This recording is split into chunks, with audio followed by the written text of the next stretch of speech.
Good morning, everyone, and welcome to the Interledger Summit of 2022. I'm so excited for you all to be here in person. This has been a long time coming. And today we're going to talk about the state of Interledger, but I'm going to take a little walk back to the original Interledger Summit. A lot of people think that this is the first summit, but it actually is not. So let's go back in time to April 2019 to the city of San Francisco, where the original Interledger Summit took place. There were people, a lot of people in this room were actually there, and there were demos and discussions similar to what we're going to have today. A plethora of people from the ecosystem, from Ripple, Coil, Puma, GateHub. The summit even opened with a talk from Evan, one of the co-creators of the Interledger Protocol, and it was similarly named the Interledger, State of the Interledger. Unfortunately, I wasn't there. Had no idea Interledger even existed, but from what I hear, it was a great time. Everybody talked about the energy. They were really excited, and people left with just an excitement about what Interledger was going to do. And here you have Sabine really enjoying the summit. So after that, it kind of went dark, at least externally it did. But behind the scenes, a lot of work was happening with building the Interledger Foundation, getting that up and running, and the Grant for the Web program decided to go on while they were waiting for the foundation to become established. They were going to be an independent program. So here in Washington, D.C., we have the Grant for the Web team who started drafting what the program was going to look like. And Grant for the Web, as many of you know, was focused on web monetization and making it easier for creators and developers to have equitable ways to earn from their works. And Grant for the Web was released with $100 million in 5 years, a very splashy title. And what we have learned is that giving away money, even though it doesn't seem like it, giving away $100 million in 5 years is kind of hard, especially when you're trying to have an impact and make really great moves in the ecosystem. So here we have the original Grant for the Web Advisory Board. They had a meeting in Santa Fe where they were going over what the Grant for the Web program was going to look like. Chris likes to use lots of stickies, as you'd see from the board if you have ever worked with him. And they were focused on building open and fair ways for creators to monetize their works on the web. So finally, in July of 2020, the Interledger Foundation was born. And from there, I came on board, and it was me, Chris, and Erica. And I look at our mission as twofold. On one side, my heel is stuck here. Okay. On one side, we are the neutral home of the protocol that holds and maintains the trademarks and standards. And that might not seem like a lot, but there's a lot of work that goes into that. We've had to defend our trademarks already. And on the other side, we're advocates of the protocol and its potential for financial inclusion.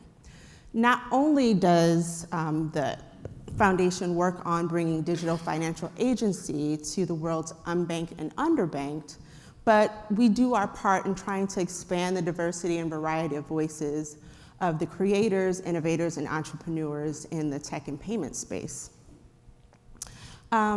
So, like I said, we were a small but mighty team, and I was onboarding and trying to figure out what are some of these programs that we have going on, because there were a lot of different programs, some very creative projects that we had going. So I asked Chris, I said, Chris, can you sit down and walk me through like what some of these projects are?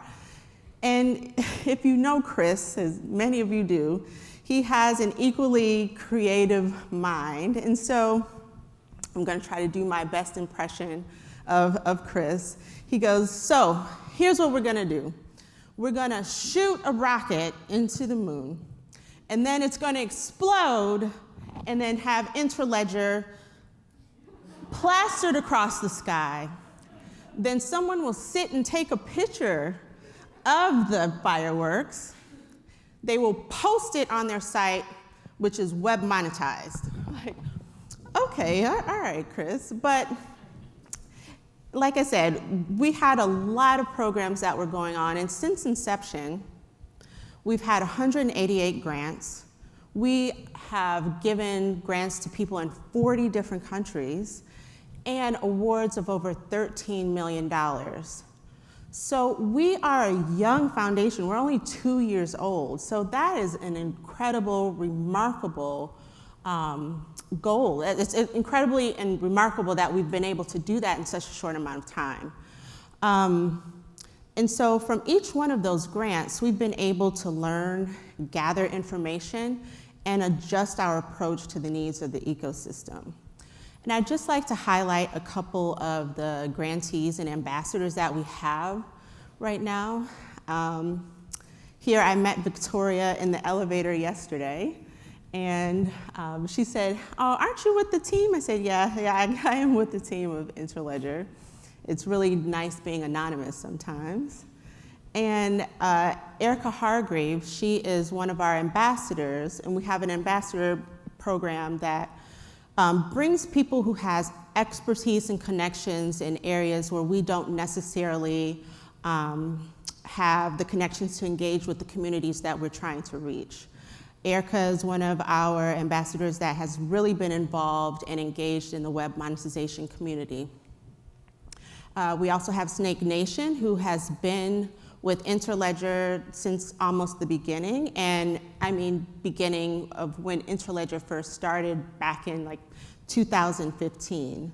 And our ambassadors, LaWill and Kokai, who you will see today.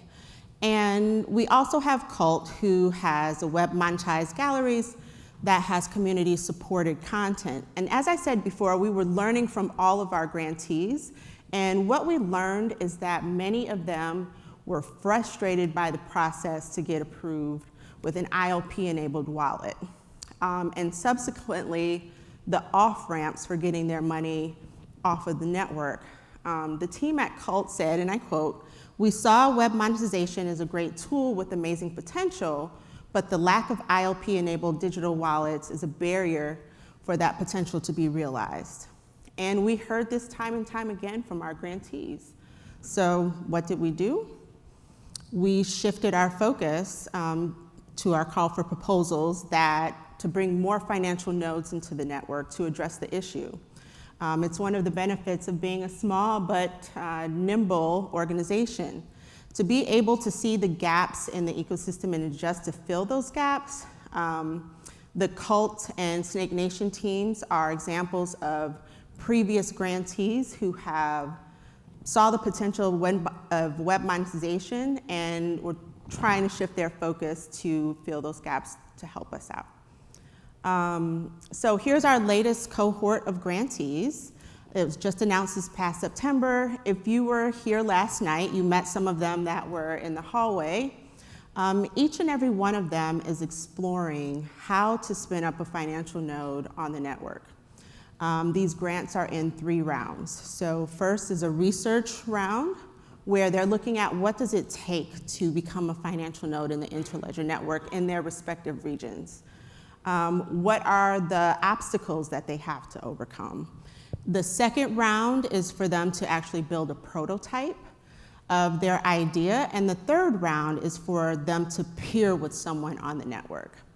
We're going to have several iterations of this to come, And the call might be slightly different because, like I said, we kind of adjust to the needs of the ecosystem, but we plan to continue to have several rounds of that. So that's just the first step to our roadmap in 2023 and beyond.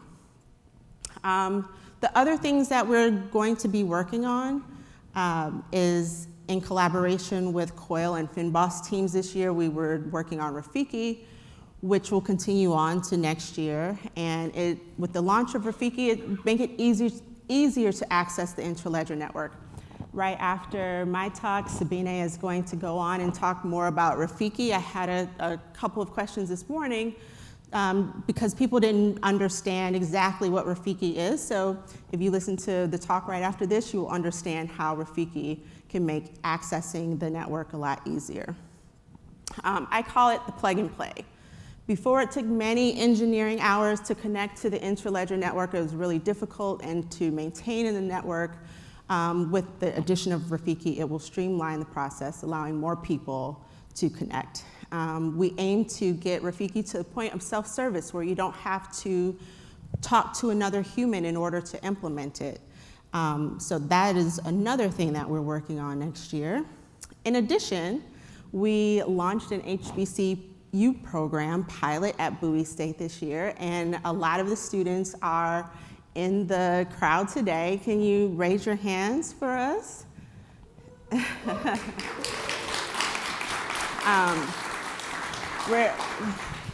We're so happy to have you here with us, and the idea behind that is to have students gain exposure to the payments and tech ecosystem and diversify our talent pipeline.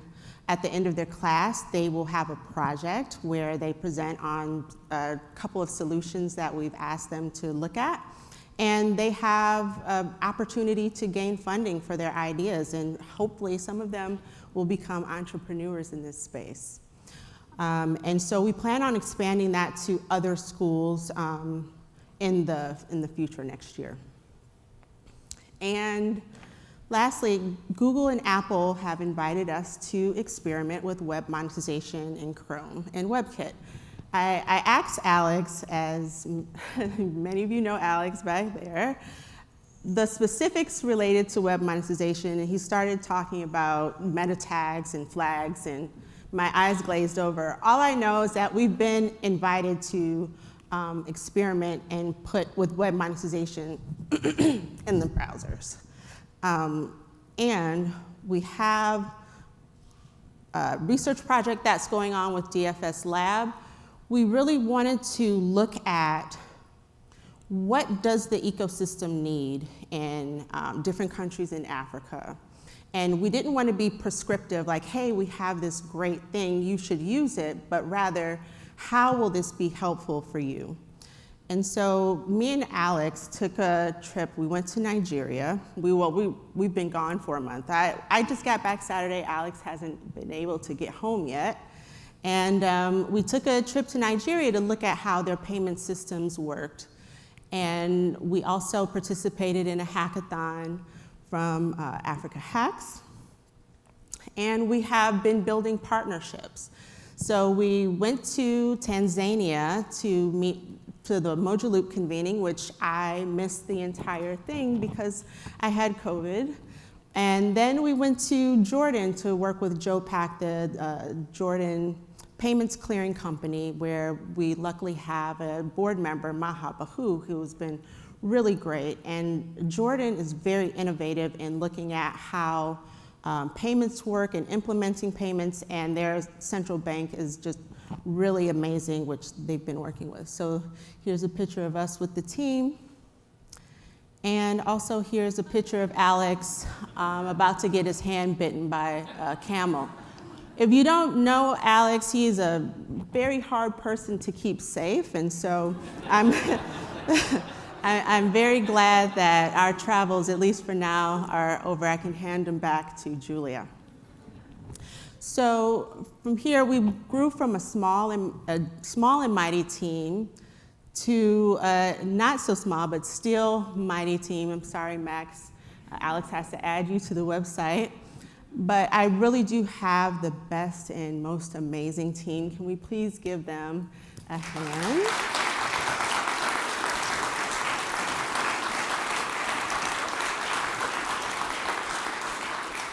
And I would like to have a special thank you to the organizers of this event, Tiffany, Vanille, Alex. Fresh, can you please come up to the stage?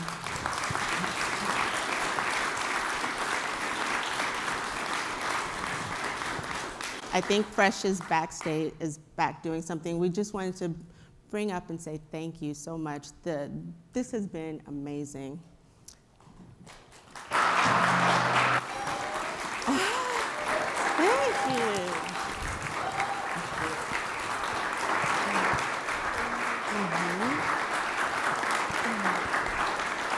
Thank you. Yes, you got flowers. This is for, do I have a live mic? Yeah. This is for showing everybody a picture of me and a camel. Thank you so much. Let us not ever show people that ever again. They want a picture. Oh. As you can see, Alex has problems. Thank you. Thank you.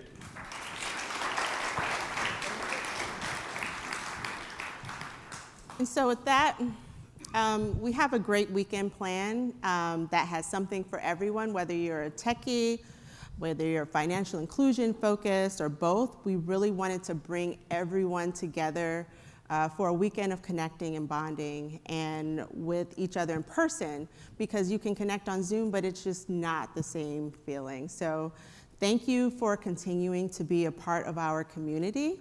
And thank you for continuing with us as we go down this journey together of sending payments, as easy as it is to send an email. So thank you so much.